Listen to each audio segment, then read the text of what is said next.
Boa noite, todo mundo. Bem-vindos a mais um webinar com conhecimento super atual. Hoje vou trazer novidades da Alemanha. A Alemanha está bem à nossa frente em termos de sistemas híbridos. 50% das residências têm baterias, então é o novo normal por lá. E muito disso deve chegar em algum momento no Brasil. E a gente já, né, vamos aproveitar o conhecimento que tem por lá para antecipar negócios, antecipar questões que a gente pode aproveitar.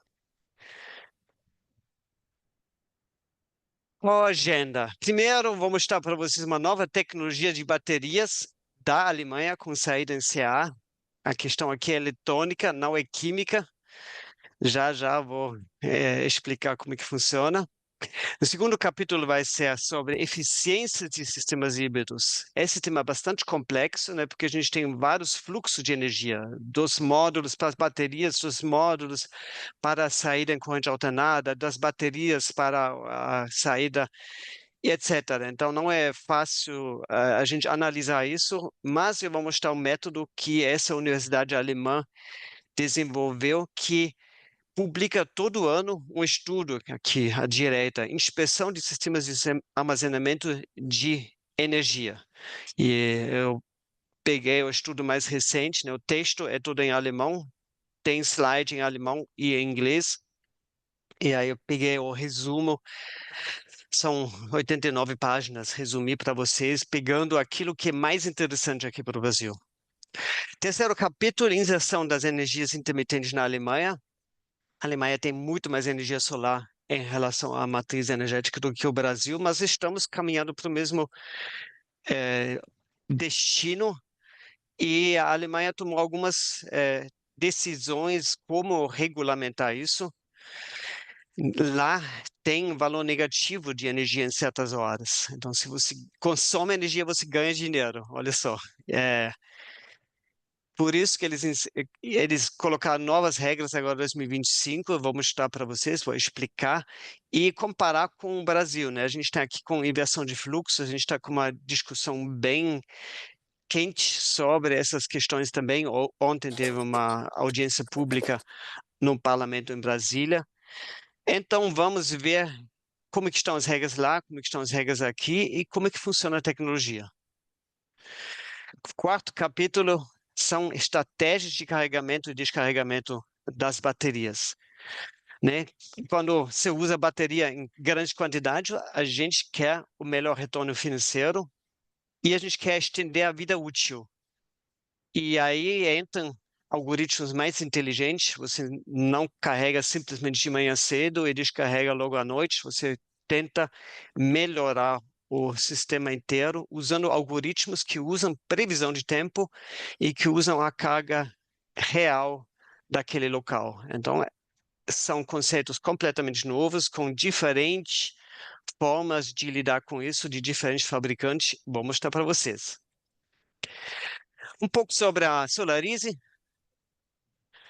Nós somos pioneiros. Hoje, mais uma vez, sempre fomos pioneiros. Colocamos o primeiro sistema on-grid do Rio em 2013, que deu muita mídia, Jornal Nacional, Fantástico, É de Casa, Cidade de Soluções. E nós trouxemos o software Previsol em 2016 para o Brasil, que virou líder entre os integradores. E isso mostra, né, que é um software muito útil e a gente ficou feliz de ter investido tanto tempo, tanto trabalho em traduzir o software, em falar com vocês, dar o suporte para vocês para usar o software da melhor forma possível na nossa realidade aqui. Nós sempre atuamos com independência, mesmo tendo parceiros industriais. Então, a gente passa para você os critérios, como escolher equipamento. A gente nunca vai dizer esse inversor é o melhor que existe, porque o melhor não existe na vida.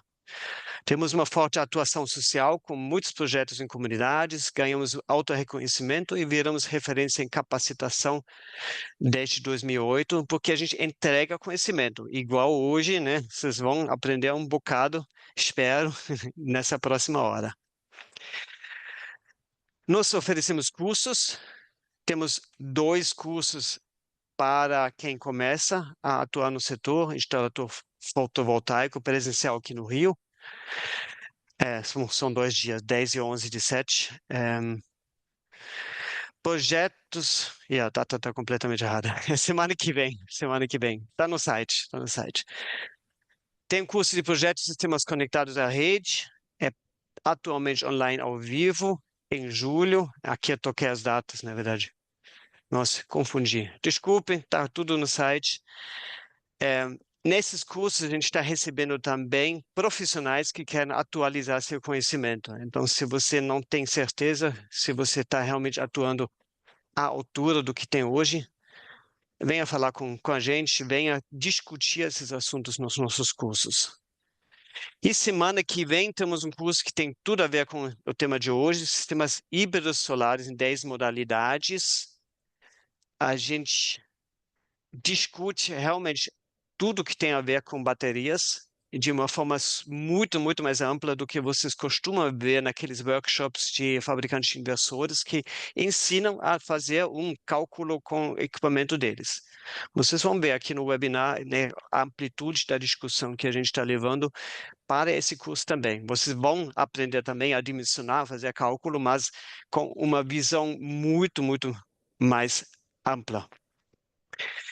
Tem curso do software, PVSol, claro, curso completo, muito elogiado. Tem curso de uso de drones, uma técnica super importante para você destacar sua proposta e sair da mesmice das propostas de plataformas.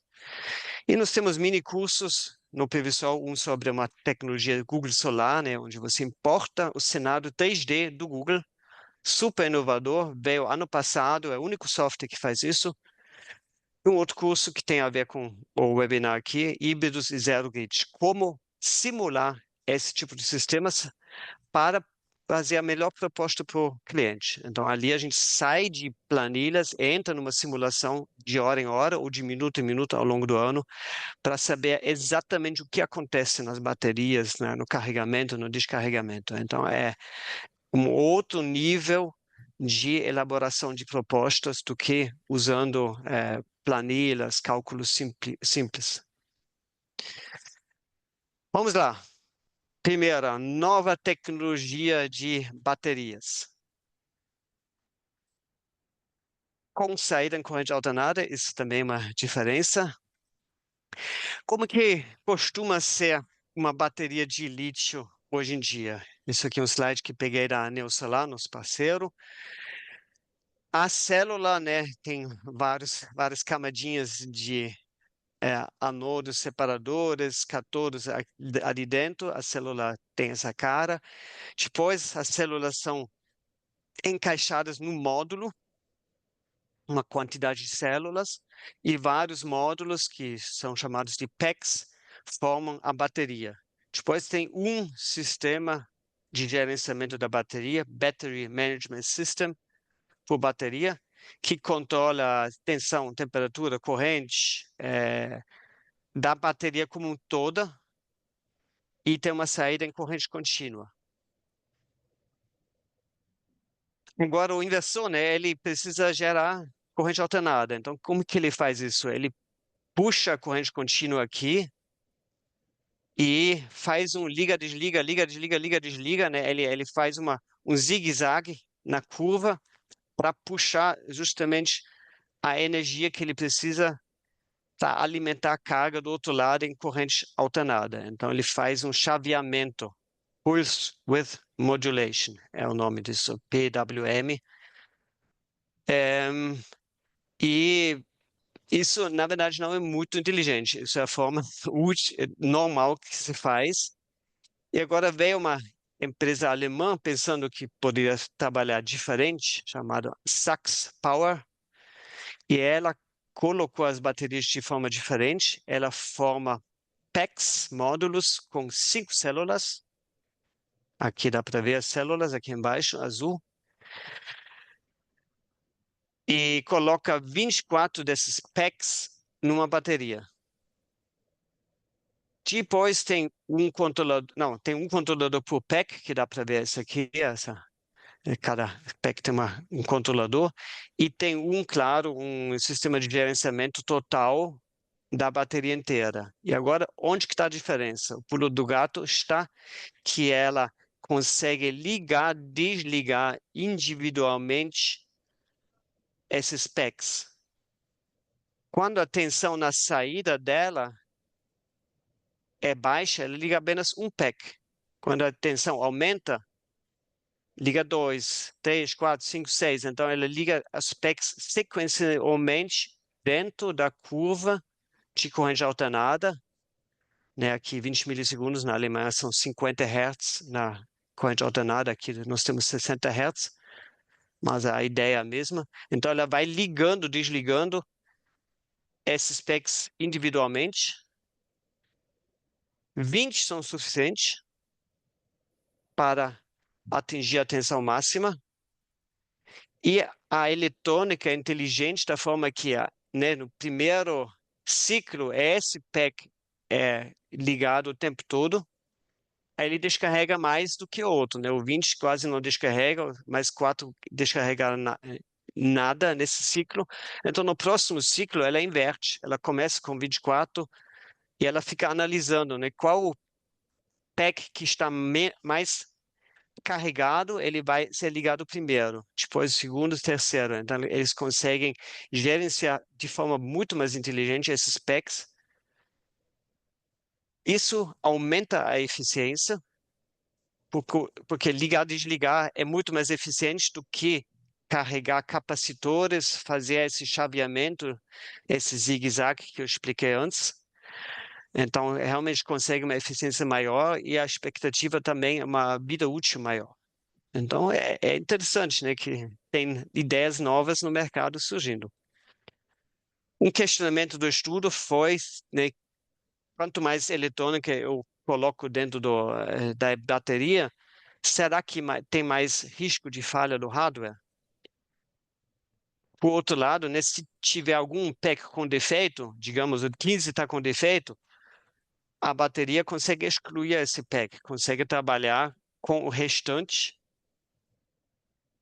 pode até 4 ter defeito, ela consegue trabalhar numa bateria de lítio comum. Se uma célula está com defeito, a bateria nega o serviço e você tem que levar para o laboratório. Então, é realmente mais inteligente aplicada aqui. Então, achei muito interessante porque a gente estava esperando, né, novas tecnologias químicas de baterias. E aqui a eletrônica está sendo utilizada de forma mais inteligente.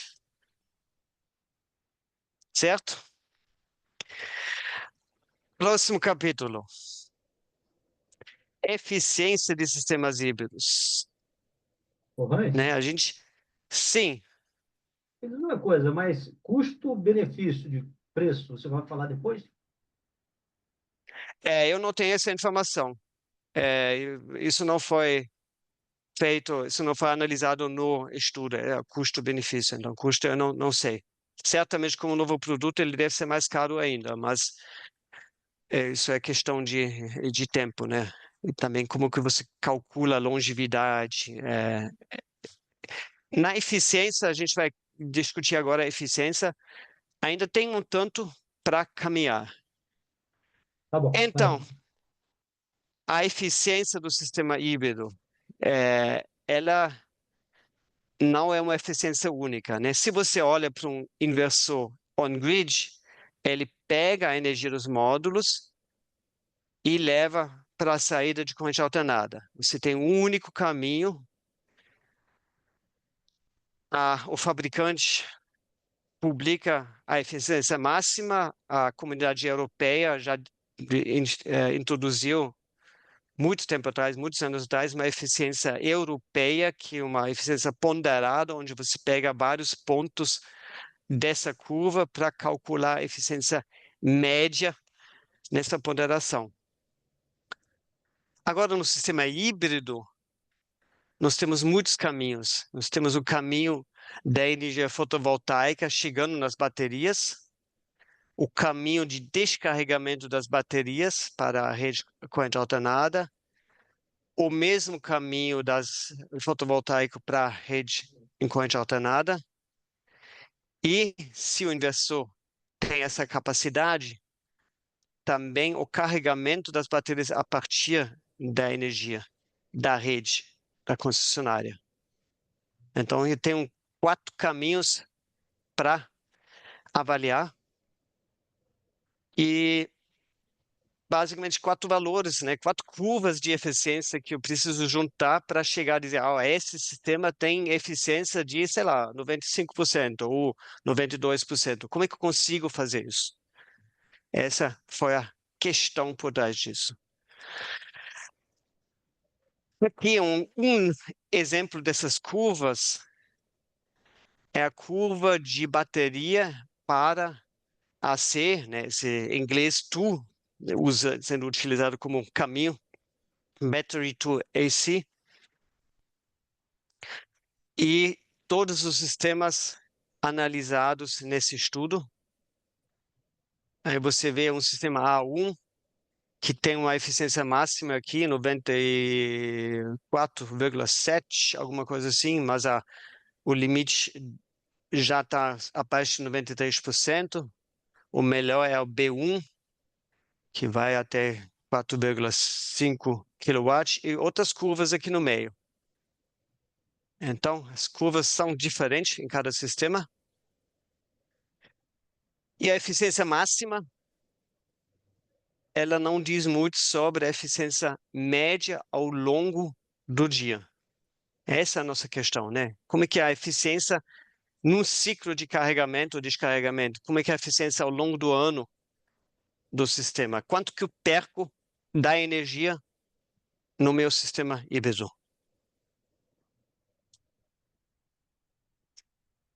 E um ponto que esse estudo reforça, que eu já falei ano passado, eu sempre falo nos cursos de sistemas híbridos, os inversor híbrido, durante a noite, ele costuma trabalhar numa faixa muito reduzida de potência, né? Se você está dormindo e está utilizando, de repente, somente os carregadores de celular, stand-by, alguns aparelhos, poucos aparelhos, então você está nessa faixa aqui bem reduzida, e vários inversores apresentam uma eficiência muito baixa no início da curva. Aqui, né? O pior desse estudo deu 54%. Isso significa que para cada quilowatt-horas aproveitado, você tem que investir quase 2 kWh. Então, você perde muita energia. E o melhor nesse estudo foi esse aqui, que deu 86%. Então, isso é um item importante na seleção dos inversores, e hoje em dia a gente não tem essa informação ainda muito transparente. Falta normatização. E aqui a gente está falando de inversor de 10 kW, 2 kW. Então, 100 watts é 1% da potência nominal do inversor. O estudo analisou, né, para todos os sistemas a eficiência nos diferentes caminhos, e os resultados são realmente bastante variados, né? Esse aqui tem uma eficiência boa fotovoltaica para corrente alternada, mas uma eficiência pior quando quer descarregar as baterias, não quer carregar as baterias ou descarregar as baterias. Então, aqui a eficiência efetiva é qual o número que eu vou usar? E antes de entrar nesses números, tem que entender um pouco de onde vem a eficiência ou a falta de eficiência, de onde vem as perdas em sistemas híbridos. A gente já falou sobre a curva de eficiência em diferentes potências, muito claro. Muito claro também perdas ao carregar, descarregar, né? A química da bateria tem perdas, a eletrônica da bateria tem perdas, o inversor na transformação de corrente contínua para corrente contínua tem perdas. Tem standby nos diversos componentes, né? O Battery Management System consome energia mesmo não sendo utilizado. O inversor sempre tem um certo consumo de energia, os sensores do inversor que medem o consumo para ajustar a potência de saída tem consumo, então não dá para eliminar esse consumo, dá para reduzir, não dá para eliminar. Mas tem outros fatores menos óbvios, por exemplo, dimensionamento. A potência de carga da bateria foi identificado aqui voltei um slide, aqui como fator limitante, né? Por exemplo, se eu tenho 10 kW de potência fotovoltaica, mas a bateria não permite uma carga com mais do que 2 kW. O que que eu faço com o restante, com os 8 kW? Eu tenho que injetar essa energia. Essa injeção reduz o meu autoconsumo, então representa uma perda de eficiência.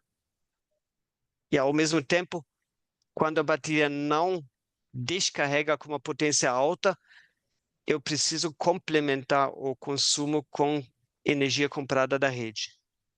Então, novamente, eu não consigo tornar o meu sistema tão eficiente.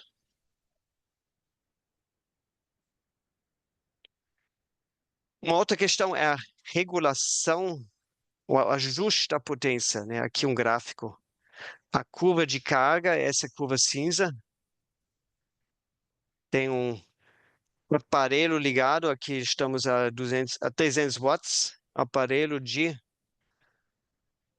300 watts sendo ligado, e como que o inversor ajusta a potência de saída, né? Ele leva algum tempo, o tempo morto, até descobrir que a potência de saída mudou. Não, até descobrir que a carga mudou. Depois ele vai regulando, regulando, regulando até chegar nessa potência. Então ele tem um atraso até chegar aqui. E aqui ele não, né, ele tem que se ajustar, né? Essa potência normalmente não está constante assim.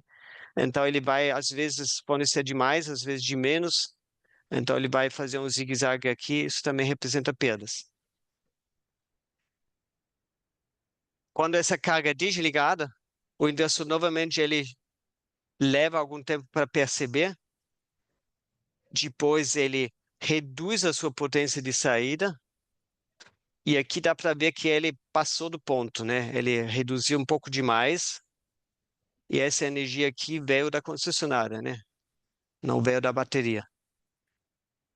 Então aqui a eletrônica, isso é exigente, né? Para a eletrônica isso não é nada fácil, você fazer esse ajuste muito rápido e muito preciso. Então é uma questão que os fabricantes certamente vão melhorando de ano em ano, olhando para esses detalhes, né? E a gente está no início ainda desse desenvolvimento, então tem bastante coisa a aprender pelos fabricantes. Então, qual foi a proposta da universidade de analisar a eficiência? Eles criaram 2 casos de referência, conforme hábitos na Alemanha, né? Um sistema de 5 kW e um consumo de 5.000 kWh por ano. Isso corresponde a 400 kWh por mês, basicamente um pouquinho mais. E o segundo caso de referência seria uma residência com mais consumo, que é a tendência na Alemanha, um sistema de 10 kW, muito comum por lá. 5.000 kWh por ano aqui de consumidor normal, mais uma bomba de calor, que é a tendência para aquecimento dos ambientes na Alemanha, mais um veículo elétrico. Da forma que aqui o total chegou a praticamente 10.000 kWh por ano. E aí a universidade pegou esses 2 casos e fez uma simulação ao longo do ano em intervalos de segundos. Eles pegaram realmente uma curva de carga típica e aplicar dados climáticos típicos e as informações dos sistemas sendo testados. E o resultado é esse aqui. Várias perdas aqui, perda de dimensionamento aqui em cima, pouco relevante. O mais relevante são as perdas de conversão da energia. Normalmente de corrente contínua para corrente alternada. Tem perdas no controle, né, a eletrônica. E no standby tem perdas também. Ó, aqui tem perdas bem mais altas no standby do que nos outros. Aí realmente esse fabricante tem que trabalhar essa questão. E também a conversão aqui teve bem mais perdas. Então, dessa forma, a universidade, essa proposta da universidade é para analisar sistemas híbridos. O melhor foi esse sistema E2, eles sempre dão as siglas para cada sistema testado, deu 96,2%. O pior nesse teste aqui deste ano deu 89, alguma coisa por cento.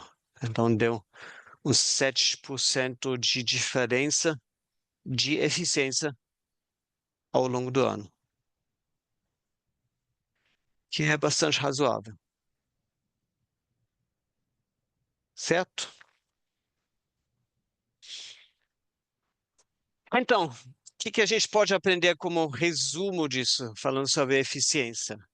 A eficiência diverge entre os sistemas, isso é óbvio. A universidade faz esse estudo todo ano. Então, ano passado, ano retrasado, já publicaram o mesmo estudo. O que eles observaram que vários fabricantes melhoraram os resultados a partir dos estudos dos anos anteriores. Então, a gente está numa curva de melhoria, curva de aprendizado da indústria, que é muito bom. Isso mostra também a relevância desse estudo, né? Um estudo realmente a nível mundialmente relevante. O que falta ainda é uma norma para que o fabricante possa publicar a eficiência toda, tipo isso aqui, né? Isso aqui, na verdade, deveria ter uma norma para dizer qual então é a eficiência total do sistema. Essa norma não existe. A universidade, a HTW, ela fez uma proposta aqui. O que se observou é quanto maior a tensão das baterias, maior é a eficiência. Isso já não é surpreendente, porque é muito mais fácil você criar corrente alternada a partir de uma tensão mais alta. E você perde menos também na conversão da tensão que sai dos módulos para a bateria, né? Você fica muito mais próximo na tensão se você usar baterias de alta tensão. E o que eu já falei, a eficiência de conversão da bateria costuma ser o fator mais impactante. Então, se você quer escolher um inversor híbrido, olhe para essa eficiência de conversão da bateria.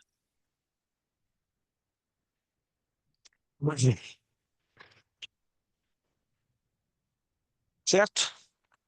Eu vou continuar aqui. No final, a gente abre para discussão, gente. É para discutir mesmo. Então, anotem aí ou coloquem no chat. Depois a gente converte, porque hoje estou trazendo conhecimento atualizadíssimo da Alemanha e não necessariamente algo que você no dia a dia vai conseguir aplicar, mas com certeza vai aumentar seu horizonte olhando para sistemas híbridos. Próximo capítulo, inserção das energias intermitentes na Alemanha. Primeiro, comparação da matriz energética, né? Eu coloquei aqui em preto, que vem da Alemanha, em verde, que vem do Brasil. Energia hídrica na Alemanha, 4,4%, no Brasil, né? Agora pouco menos do que 60%. E que a pizza é alemã, o brasileiro é bem diferente. Biomassa, nós estamos bem próximos nos dois países. Energia eólica, A Alemanha tem bem mais do que o Brasil, offshore e onshore, né? O onshore só o dobro do Brasil. Solar, a Alemanha tem o dobro do Brasil e eu estou falando de aqui de energia mesmo, não de potência. Tem que tomar cuidado, né? Que tem muita estatística de potência que engana um pouco, porque a potência fotovoltaica é bem maior. Só que como a fotovoltaica não consegue gerar durante a noite, a energia gerada é menor em relação, né? O fator de potência da fotovoltaica é bem menor do que das outras fontes. Então, a Alemanha tem bem mais, tem o dobro do Brasil na geração de energia. Carvão, infelizmente, tem bem mais. O objetivo é sair disso. O Brasil tem quase nada, só um pouquinho lá no sul. E gás natural, a Alemanha também tem o dobro, mais do que o dobro do Brasil. No total, em fonte intermitente, a Alemanha tem quase metade da geração em fonte intermitente, números do ano passado. No Brasil, estamos em 20%, muito menos do que na Alemanha.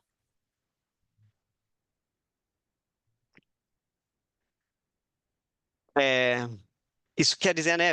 A Alemanha está com um problema maior dessas fontes intermitentes. Ela tem muito mais urgência de atuar do que o Brasil e a gente vai caminhar na mesma direção. A gente tem que olhar para lá para ver o que a gente pode aprender e fazer melhor e aplicar na condição brasileira que tem 60% de hídrica.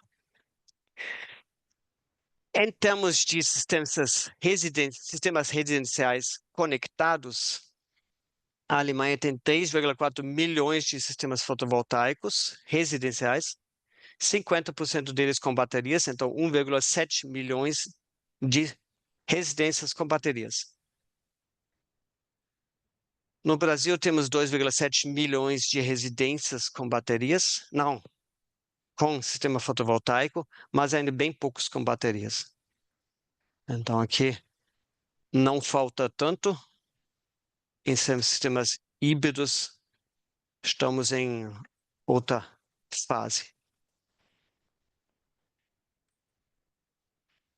Então, esse alto percentual das fontes intermitentes tem um impacto muito forte no valor da energia da Alemanha. E isso aqui é o gráfico de uma semana. Eu peguei o início de abril, uma semana sem feriado. Em que a parte cinza é a geração por fontes fósseis e a parte verde é a geração por fontes renováveis a cada dia, né? Segunda, terça, quarta, quinta, sexta, sábado, domingo. Dá para ver o sol, a energia solar impactando fortemente. As energias fósseis são utilizadas durante a noite, durante o dia são reduzidas.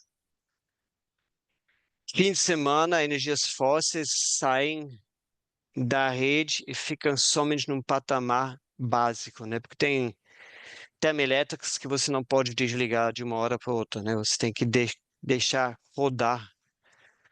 O ciclo delas é mais longo. E essas curvas aqui representam o valor da energia na bolsa de energia, né? Aqui no Brasil a gente tem a CEE, aqui no Rio. Na Alemanha tem em Leipzig, uma bolsa que tem um valor por hora e a curva vermelha mostra o valor da energia day ahead. Então, se você quer, isso aqui é segunda-feira, né? Segunda-feira de manhã, tipo 9 horas. Se você quis comprar essa energia domingo 9 horas, um dia antes, você tinha que pagar 170 euros por megawatt-hora. Aqui, ó, essa é a curva aqui, o zero. Se você comprou a energia em cima da hora, você nesse momento pagou menos do que day ahead. Isso tem a ver com a previsão do tempo, né? Adianta uma previsão. Qual é o percentual de energia solar que vai ser gerado amanhã, né? Se você compra um dia antes, se você compra um tempo antes, você realmente tem que a oferta depende da previsão do tempo. E essa energia de manhã cedo é muito cara, porque a energia solar não entrou ainda. Mas quando a energia solar vem, e ela vem com força, olha aqui, o preço da energia é derrubado, é zerado no day ahead, e durante o dia chega ao negativo.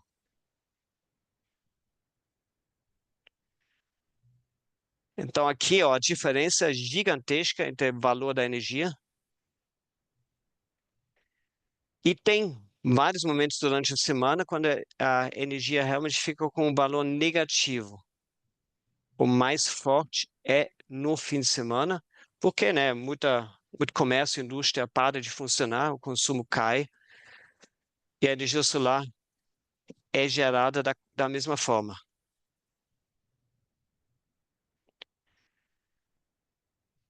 E isso, obviamente, é um problema, né? Valor negativo quer dizer que tem energia sobrando na rede. Quem que quer essa energia? Quem que pode usar essa energia, aproveitar a energia? A Alemanha, claro que exporta energia para outros países, mas, bom, alguém tem que pagar por essa energia, né? Se a energia solar tem um preço fixo, que foi definido anos atrás, a energia térmica tem combustível que precisa ser pago, quem que paga isso, né? Então, é uma grande questão, como que você consegue resolver essa energia negativa? E aqui no Brasil a gente tem uma questão parecida, a gente tem já agora energia solar às vezes sobrando no início da tarde, meio-dia, e tem energia faltando no horário de ponta no início da noite. Então, as questões são similares. No Brasil, a gente não tem essa curva de valor tão forte, mas a gente tem a questão de oferta e demanda que precisam ser equilibrados. E a gente tem a questão da transmissão da energia. Então, situação na Alemanha, o aumento das fontes renováveis levou a uma solução forte da geração e nos finais de semana ocorre sobre-oferta. O gráfico foi de abril, a gente não chegou nem no verão, né? Abril é primavera. No verão tem muito mais energia solar.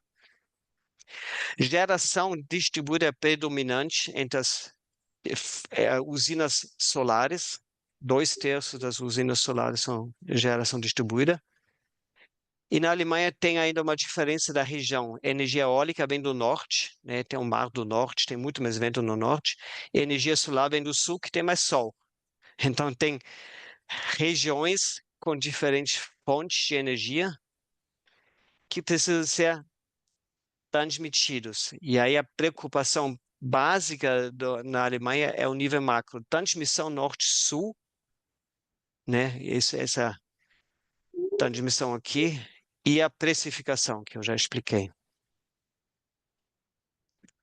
Agora, o Brasil, que é diferente? Nós temos energia solar em geração centralizada, basicamente no Nordeste e no pro norte de Minas, oeste de São Paulo, mas muito mais no Nordeste, onde também ocorre a energia eólica.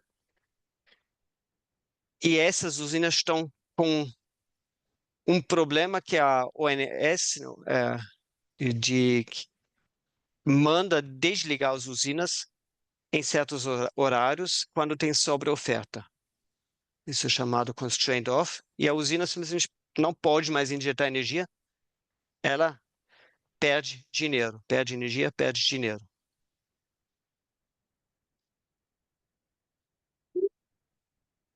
Tem, então, uma questão de demanda e oferta. Essas usinas não têm garantia de injetar energia igual na Alemanha. Na geração distribuída, as preocupações no Brasil são mais em relação à distribuição local da energia. Então, aquela regra de inversão de fluxo, ela olha para o próximo transformador na rua da pessoa que gera energia. Então, um olhar micro bem diferente. Ou então a geração, a distribuição intraestadual dentro da área da concessionária. Na Alemanha, isso nunca foi discutido. A inversão de fluxo não é um assunto lá. E não sei se isso é uma questão mercadológica ou uma questão técnica. Os dois, é uma mistura dos dois. Ontem teve aquela discussão no parlamento. Vamos ver os próximos capítulos. É uma discussão importante que tem que ser realmente levada a sério. O que a Alemanha está fazendo? Estou trazendo isso aqui porque frequentemente vem essa pergunta por vocês. Como que funciona isso na Alemanha? E por que a Alemanha está com essa urgência que vai chegar aqui também? A lei se chama Solarspitzengesetz, e essa palavra é aquela que entra bem na imaginação. Como que são as palavras alemãs? Quer dizer, lei dos picos solares. O que a Alemanha está exigindo hoje em dia? Sistemas novos acima de 7 kW precisam agora ter um medidor inteligente. Esses sistemas podem injetar até 100% da potência e recebem um preço fixo, dependendo da potência do sistema. Então, tipo nessa faixa de 7 kW, 10 kW, são 8 centavos por kWh. Multiplica com 6, dá uns 50 cents do real por kWh. Só para comparação, o preço do consumo são 40 cents ou mais. Então, a gente está falando de R$ 2,50, R$ 3 por kWh de consumo. Então, um valor muito alto e a diferença é muito alta.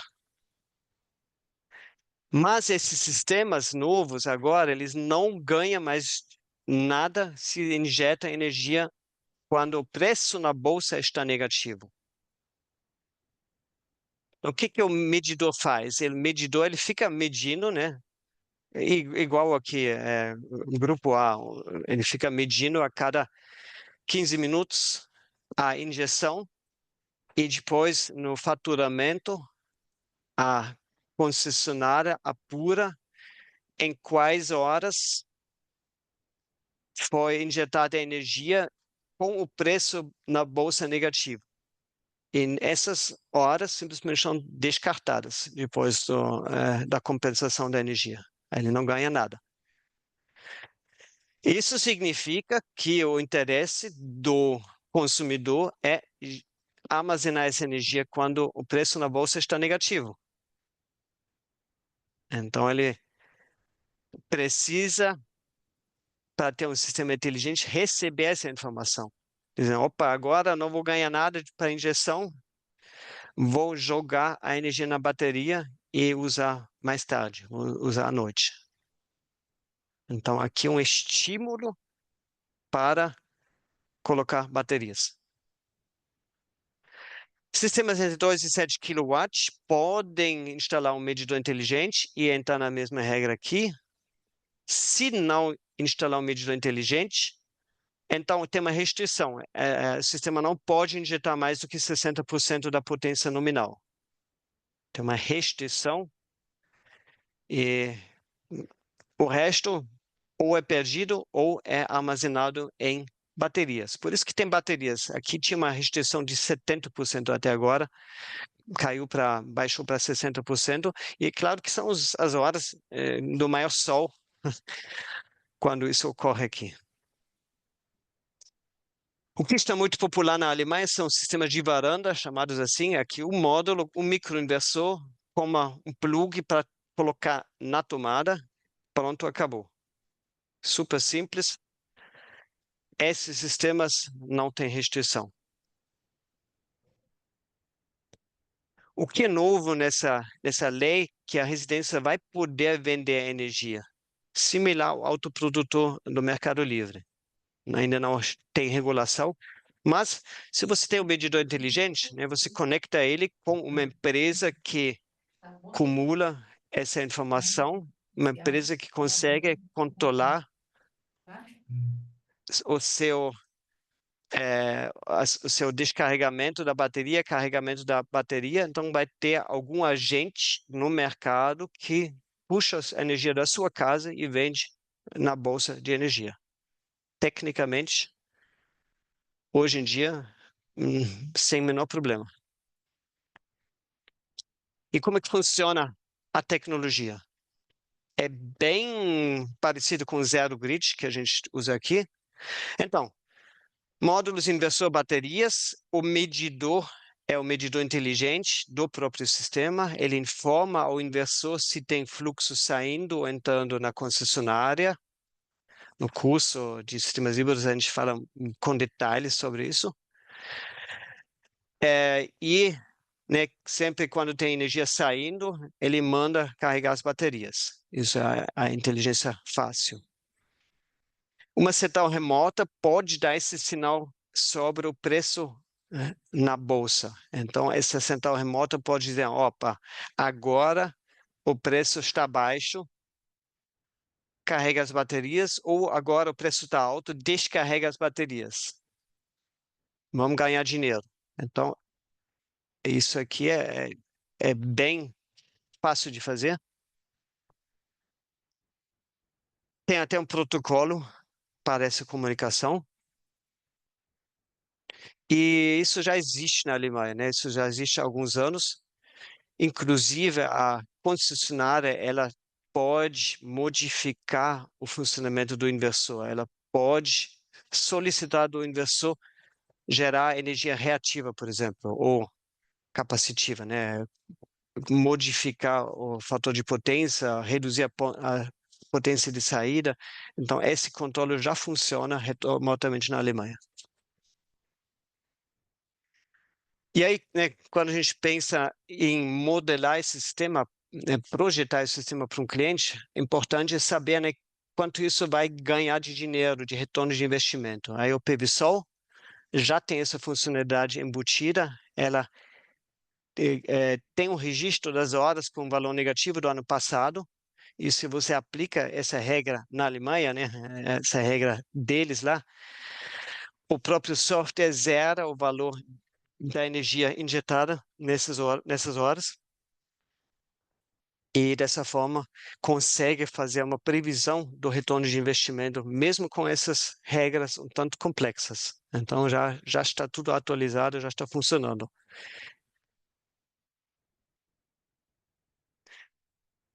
Qual o impacto para o nosso setor no Brasil? Então, no Brasil, a gente tem a mesma demanda chamada time shift, reduzir a injeção ao meio-dia e aumentar no horário da ponta. Esse time shift é muito óbvio quando a gente fala do grupo A, né, que tem fora ponta durante o dia e no horário de ponta à noite, a tarifa é muito mais alta. Só que né, o Brasil puxou quase todo mundo do grupo A para o Mercado Livre, que não tem mais essa questão do horário. Eu tenho as minhas dúvidas se isso foi realmente inteligente ou se o Brasil vai ter que mudar isso de novo em algum momento, porque né, o horário de ponta existe. A solução técnica é simples, pode ser implantada aqui da mesma forma na Alemanha. Em termos de grupo B, nós temos uma tarifa branca que, na verdade, representa exatamente isso. Uma tarifa mais baixa durante o dia, uma tarifa mais alta no início da noite, horário de ponta. E se você juntar isso com baterias, pode viabilizar as baterias. A questão é que essa tarifa branca nunca pegou bem. Acho que são pouquíssimos que entraram nessa tarifa branca e a maioria das concessionárias não aceita a tarifa branca junto com geração distribuída, porque eles não querem investir no cálculo do faturamento dessa tarifa enquanto não tem volume. Então, teria que reanimar essa tarifa branca para poder viabilizar sistemas híbridos com retorno financeiro dentro dessa modalidade.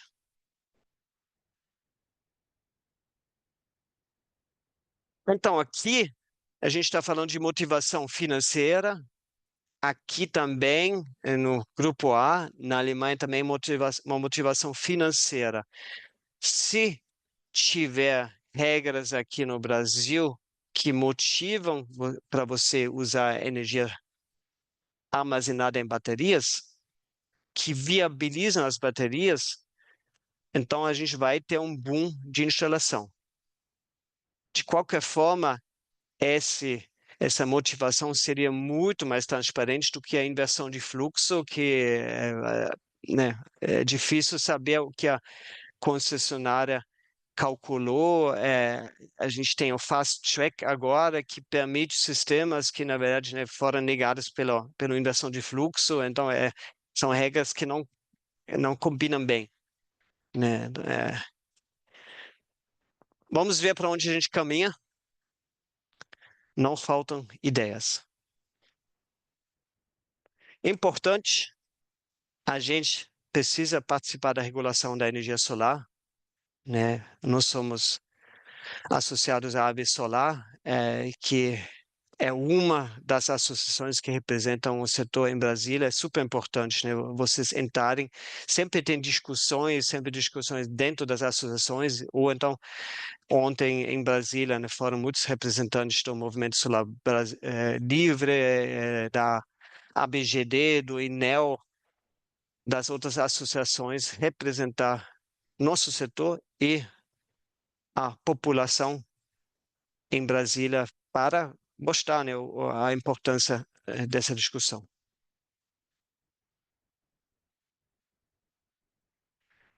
Último capítulo, que está bem vinculado ao que a gente acabou de discutir, estratégias de carregamento e descarregamento das baterias. Bem, quais são os objetivos de usar baterias?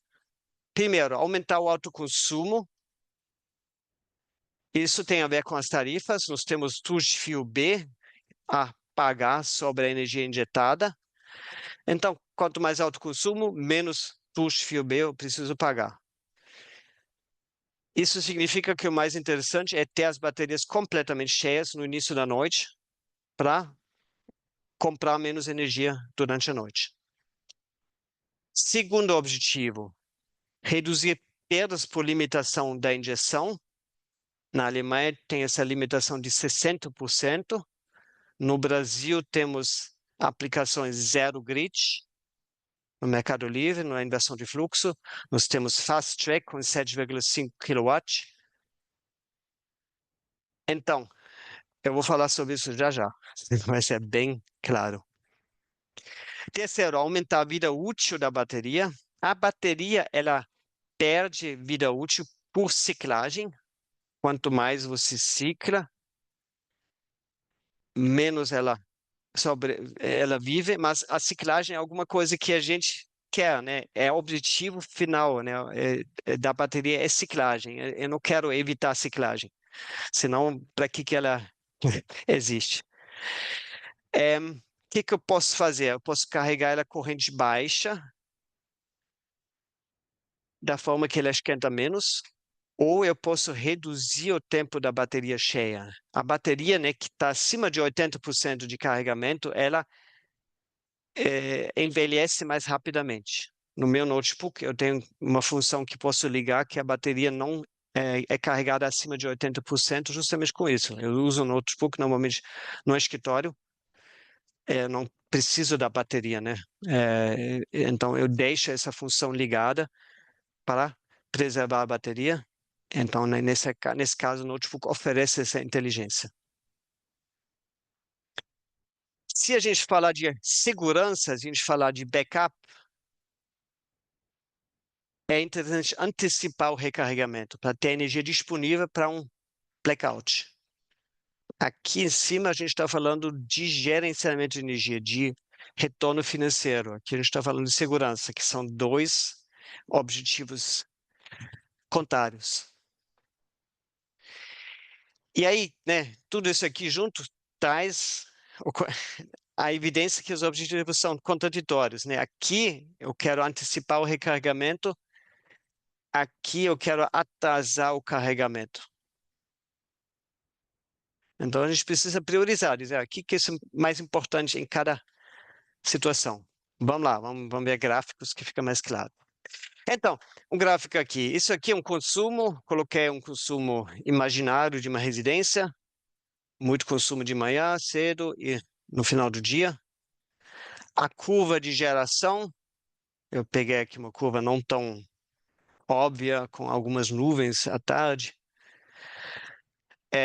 A parte verde é a geração com alto consumo, né, quando a energia solar consegue realmente atender a demanda dentro de casa. O que supera o consumo é energia excedente, tendo uma limitação de potência para injetar. Eu tenho um excedente injetável, né, que é essa parte aqui, amarela, e aqui em cima, essa parte eu vou perder por limitação, porque não posso passar dessa linha. Digamos, falando de um fast track, 7,5 kW de potência, que 7,5 kW, se você chegar a 8, 9, 10 kW, não vai poder injetar essa energia. Então vai perder. Agora vamos ver 3 estratégias de carregamento. Se eu quero atingir autoconsumo máximo, então eu vou carregar a bateria logo que tiver excedente de energia. Né? Aqui nesse horário aqui, digamos 8 da manhã, a geração já está acima do consumo, então vou começar a carregar a bateria. Vou carregar o quanto antes possível e 10h30 a bateria está cheia, pronto. Dessa forma, a bateria também é melhor para a segurança, porque ela passa o dia inteiro cheia. Mas eu vou perder essa energia aqui, porque ela está acima do limite de injeção. Então, vou ter uma perda aqui e eu vou ter um envelhecimento da bateria, porque ela vive o dia inteiro cheia e começa a ser descarregada somente aqui perto das 6 da tarde.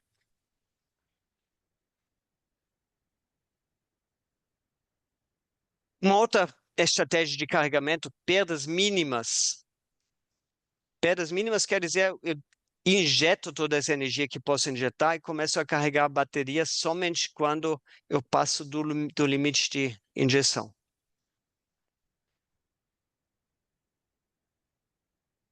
Essa estratégia não carrega em dia de chuva, porque não vai ter energia sobrando. Não oferece segurança, porque um dia eu vou ter a bateria cheia, no outro dia não vou ter nada na bateria.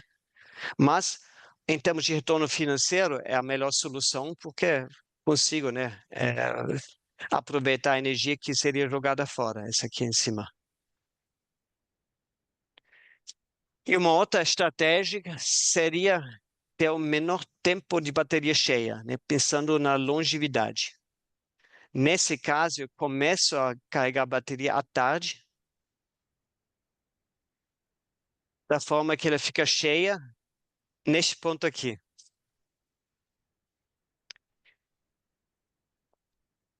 Eu não vou ter essa segurança. Eu tenho um risco aqui, né? Como que eu vou saber que horas eu preciso começar a carregar a bateria? Eu preciso ter alguma previsão de tempo que me diz, ó, ainda vai ter 3 horas de sol para carregar.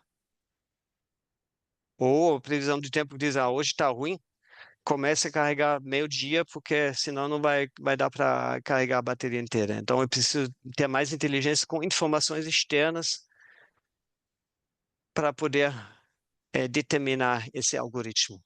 Aqui também, né? Bom, aqui eu posso simplesmente começar a carregar quando passa do limite. Eu posso combinar todos esses algoritmos. E aí está o ponto interessante no desenvolvimento dos sistemas de armazenamento. Aqui embaixo, o gráfico, ele mostra 3 sistemas com diferentes estratégias de carregamento. Sistema A começa a carregar alguma coisa logo de manhã, depois para, depois volta a carregar quando tem mais energia disponível. Aqui tem um zigue-zague, porque também tem um pico de demanda. E aí, tipo, pouco depois de umas horas já cai e aqui a bateria está cheia. Sistema B atrasa o carregamento. Começa a carregar às 4 da tarde, olha só. Começa a carregar aqui e fica cheio às 5h30. Consegue carregar completamente, somente nesse horário. A bateria vive vazia o dia inteiro, então a vida útil é prolongada. E o sistema C começa a carregar quando realmente tem mais sol disponível. Carrega, carrega, carrega. Meio-dia está cheia. E depois só tem os picos para recarregar pontualmente. Então são 3 estratégias diferentes. O que os fabricantes fazem para alimentar esses algoritmos? Primeiro, eles usam a curva de carga que o próprio inversor, com o medidor inteligente, mediu no local. Então, o medidor inteligente, ele fica lá instalado. Depois de 1, 2 semanas, ele conhece o perfil típico daquele local durante a semana, fim de semana, e consegue saber, essa curva cinza, curva de carga, consegue antecipar qual vai ser a curva de carga daquele dia. Super interessante, né? Porque se você pega 1, 2 semanas, você pega também a variação ao longo do ano. A partir disso, eles é calculado um plano de recarga e ainda entra a previsão de geração. E aí, cada fabricante faz um pouco diferente, né? Tem alguns que usam a previsão do tempo online, então eles têm um servidor que busca a previsão do tempo e informa o inversor como é que vai ser. Ou então usa o histórico local dos últimos dias e tenta fazer uma previsão a partir do que ocorreu ontem, anteontem.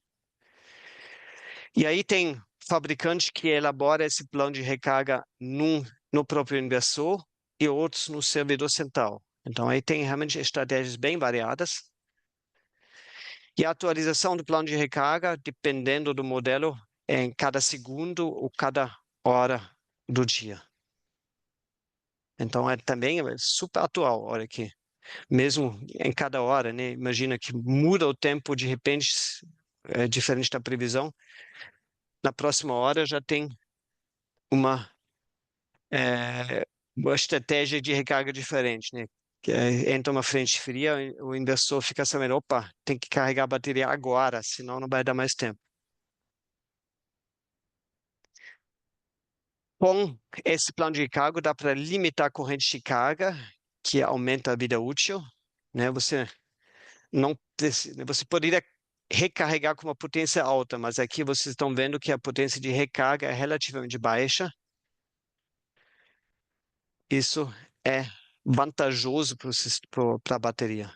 Você pode atrasar o carregamento, já falando sobre isso, ou então antecipar um carregamento parcial, pensando em segurança. Aqui, esse vermelho aqui. Então dá para inventar muita coisa ainda nesse campo.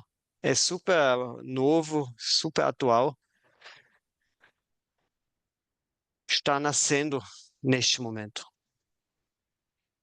E aí, eu estou curioso pelos próximos capítulos. O que que vai surgir dali, né? Como é que você avalia isso? Como é que você configura isso para ter a melhor performance? Poderia usar a inteligência artificial, mas a inteligência artificial consome muita energia. Então, se eu quero economizar energia, a inteligência artificial não é o meio correto para aplicar aqui, a não ser que consiga uma inteligência artificial econômica, né? Então, a gente vive aqui num dilema neste momento. Bem, falei um tanto, ainda temos discussão, eu já vi alguns chats. Resumo aqui, último slide. Estão surgindo novas tecnologias de baterias e não somente no nível químico, mas também no nível eletrônico. E isso pode ser feito no Brasil também, por que não? Esse conhecimento a gente tem. A gente não precisa ter uma grande indústria para ter uma bateria mais inteligente. Sistemas híbridos estão cada vez mais maduros e eficientes. Isso é um resultado dessa pesquisa, é um resultado da prática. E na medida que essa pesquisa, essa análise apresenta a eficiência, né, os fabricantes vão correr atrás para dizer, opa, melhorei aqui. A integração com informações remotas abre novas portas para otimizar o sistema. Pensa na previsão de tempo, para melhorar sua integração na rede de distribuição, né? Qual horário que eu preciso reter a energia? Qual horário que é melhor para eu injetar energia? E junto aumentar o retorno financeiro, porque é isso que paga a inteligência, que paga a nossa tecnologia. A gente já está vendo que o uso de bateria se tornará padrão na maioria dos países. Olha, o cachorro aqui saindo. Isso tem a ver com a legislação. A Alemanha está na frente internacionalmente, mundialmente. Tem outros países, Itália, Estados Unidos, Austrália, correndo atrás. No Brasil, temos como motivadores a restrição da injeção, Mercado Livre, inversão de fluxo, Fast Track, vocês sabem disso. A demanda por backup, que não é a mesma coisa, né? Backup é segurança. Restrição da injeção tem a ver com a rede, tem a ver com o mercado, como de quem você compra energia, e os encargos sobre a energia injetada, né? Fio B, por enquanto, ainda está relativamente suave, mas a gente não sabe o que vai vir em 2029, que é bem... Falta pouco até chegar lá e a gente não sabe qual vai ser o valor para a energia injetada, então isso vai fazer muita diferença. Então, tudo indica que a gente vai ter cada vez mais baterias aqui no Brasil. A gente já tem muita energia solar, muita energia intermitente e precisamos melhorar esse gerenciamento. Para fechar, vou explicar aqui o curso de sistemas híbridos. Muitos de vocês já fizeram o curso, né? Está sendo bem elogiado, porque ele realmente é muito mais amplo do que você conhece, né? Quem não fez, do que você conhece lá dos workshops, das oficinas que o fabricante oferece. A gente fala sobre conceitos, sobre a tecnologia e a gente entrega e trabalha planilhas de dimensionamento e retorno. Por que 10 modalidades? Porque são muitos usos de baterias, e na verdade a gente já passou de 10. Eu deixei o mesmo número que é bonito, mas a gente já está com bem mais hoje em dia. A gente fala sobre grupo de gerenciamento de energia. Primeiro, zero grid com ou sem baterias, né? Baterias hoje em dia não se pagam ainda, mas vai faltar pouco com a queda de preço para se pagar. Inversão de fluxo, a gente fala de aumento de autoconsumo, otimização tarifária, peak shaving, usina virtual distribuída e retrofit. Então, são muitos conceitos, alguns super atuais para você ganhar dinheiro, para você trabalhar com seus clientes. Zero grid empresarial está no ponto super quente. A gente fala com on-grid com backup solar, também tem muita demanda, né? São Paulo toda hora tem falta de energia e cada temporal hoje traz na mídia, junto à informação, estamos com 270 mil residências sem energia. Estamos com 1 milhão e 300 mil unidades sem energia. Então, todo dia que tem um temporal em São Paulo, vem essa informação que vem maturando essa demanda de backup solar. E aí falamos sobre backup com o inversor, backup com o inversor. Tivemos 2 semanas atrás um webinar super interessante com o Rodrigo da Dave sobre combinação com gerador, que é uma solução para indústria, agroindústria no interior, onde não tem rede elétrica suficiente. Energia solar está presente em qualquer lugar do país. A rede elétrica demora para chegar. Off-grid tem off-grid com inversor híbrido, tem off-grid clássico, que está saindo quase do mercado. Tem micro-rede com geradores a combustível. Então, tem um mundo que é importante e continua sendo importante aqui no Brasil.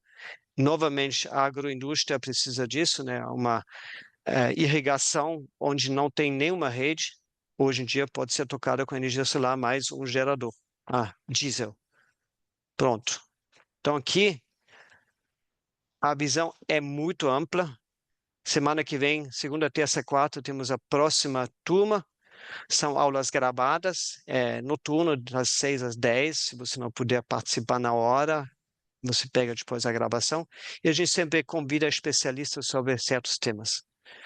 Está no site híbridos.solarize.com.br, híbridos sem acento, híbridos.solarize.com.br. Ou fale com a gente indica tudo. E agora vamos para o chat. Vamos.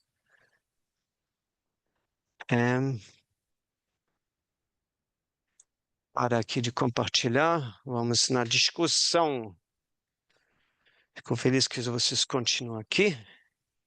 Deixa eu ver onde que está o chat.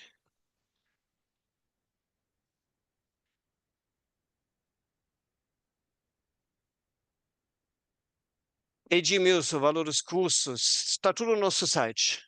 solarize.com.br. Tem o valor de todos os cursos. Caio falou o fator de capacidade, isso mesmo, né? Falei depois, quando a gente falou da matriz energética. Eduardo, Hans, você recomenda instalar somente inversores híbridos, já pensando na instalação futura de baterias? Uma boa pergunta, Eduardo. Eu diria que tem que ter uma indicação forte que as baterias realmente serão utilizadas.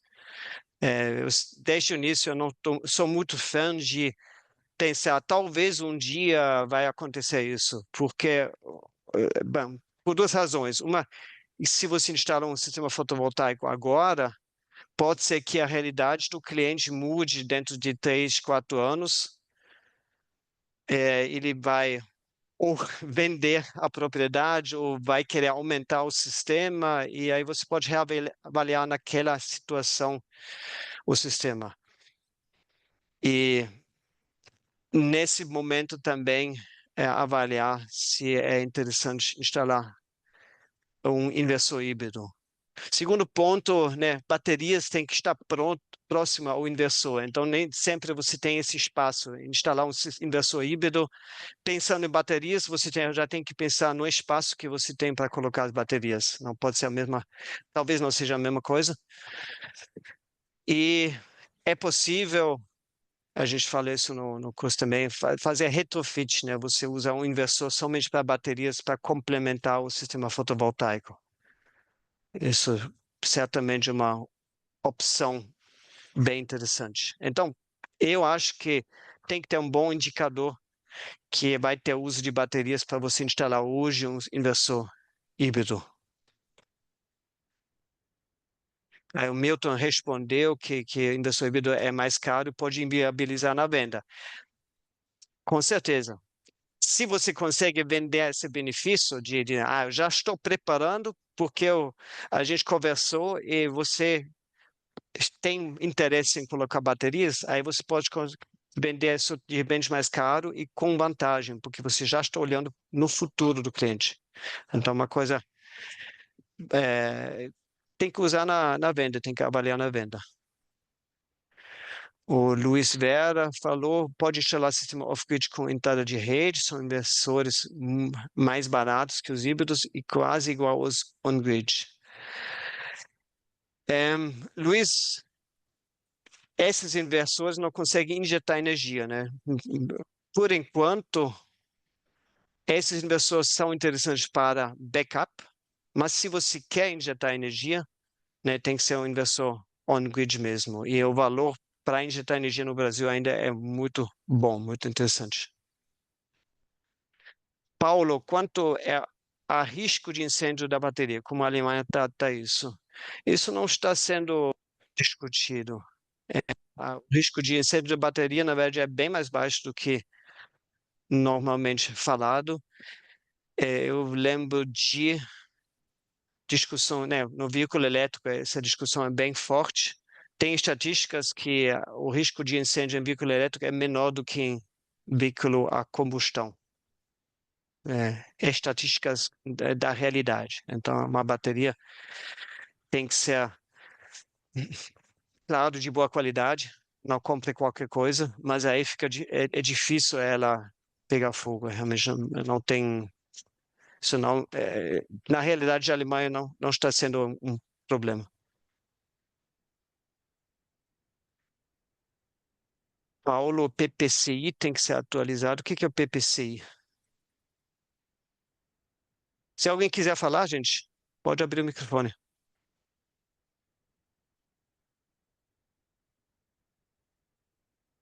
Plano de prevenção do incêndio. Certo. Tá, então você tem conhecimento melhor do que eu sobre isso. Nós estamos numa discussão, né? Tem uma nova norma de segurança para as instalações fotovoltaicas que foi publicado de forma prematura, que trata ainda não de baterias, mas de outros componentes do sistema fotovoltaico, de espaçamento entre fileiras. E está tendo uma discussão muito urgente na Absolar, porque essa norma atualmente complica demais a vida, né?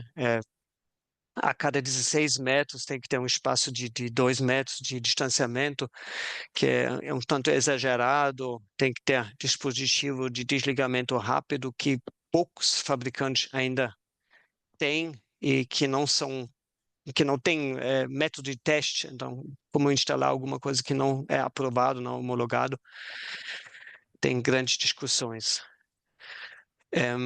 Bom, Paulo, confirmando aqui a química de lítio-ferro fosfato é muito estável. É uma questão, acho que tudo isso tem que ser discutido com a sociedade. Qualquer incêndio com uma bicicleta elétrica dá manchete, enquanto uma moto pegando fogo não dá manchete. Então, é uma coisa assim a gente tem que avaliar a visibilidade de acontecimentos em relação a ao real problema. Quem mais? Quem quer contribuir aqui? Perguntar, acrescentar alguma coisa?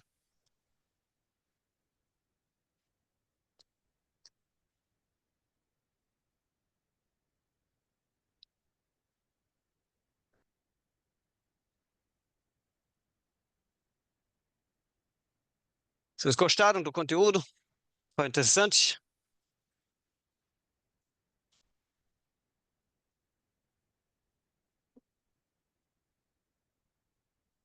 Então, agradeço muito a atenção de vocês, que vocês vieram juntos, chegando juntos aqui. Patrícia dando um joinha. Obrigado, Patrícia. Espero que vocês apliquem e vamos em frente. Tem muita coisa para acontecer, muita coisa, e a gente está apenas no início desse movimento todo. Isso é bem importante ter em mente. Então, vocês vão descobrir novos negócios, novas formas de atuar com baterias. Vai ter muita surpresa nos próximos anos. Boa noite, então. Bom descanso e até breve.